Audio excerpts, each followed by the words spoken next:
Hey, what's up you guys? It's Dorothy and welcome back to my channel. In today's video, we're going to go into chapter 32 of Speak by Lori Halse Anderson.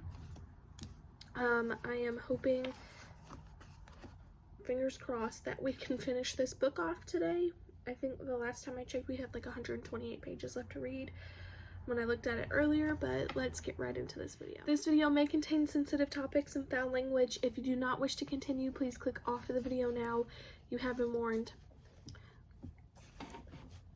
First Amendment, second verse. Rebellion is in the air. We only have a week left before winter break. Students are getting away with murder, and the staff is too worn out to care. I hear rumors of eggnog in the facility lounge. The revolutionary spirit is even breaking out in social studies class. David Petrakis is fighting back about the freedom to speak thing. I get to class on time. I don't dare use a stolen late pass with Mr. Neck. David takes a seat in the front row and sets a tape recorder on his desk. As Mr. Neck opens his mouth to speak, David presses the play and record button at the same time, like a pianist hitting the open chord. Mr. Neck teaches the class straight. We are galloping toward the Revolutionary War, he writes. No taxation without representation on the board. Very cool rhyming slogan. Too bad they don't have bumper stickers back then. The colonists wanted a voice in the British Parliament. No one in power would listen to their complaints. The lecture is going to sound great on tape. Mr. Neck has prepared notes and everything. His voice is as smooth as a new poured road, no bumps. The tape will not be able to pick up the angry gleam in Mr. Neck's eyes, though. He glares at David the whole time he's speaking. If a teacher stared murder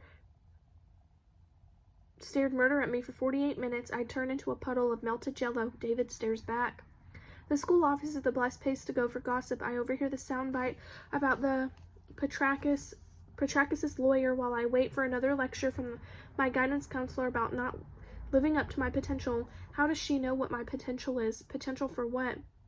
When she talks blah blah blah, I usually count the dots in her ceiling tiles. The guidance counselor is late today, so I sit invisible in the red plastic chair while the secretary brings a PTA volunteer up to warp speed on the Petrakis thing. David's parents have hired a big, nasty, expensive lawyer. He is threatening to sue the school district and Mr. Neck for everything from incompetence to civil rights violations. David's tape recorder is allowed in class to document potential future violations.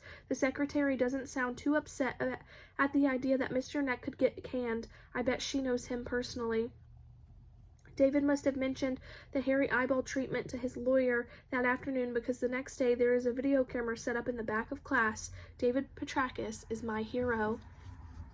That is the end of this chapter. I will see you guys in the next video. Bye!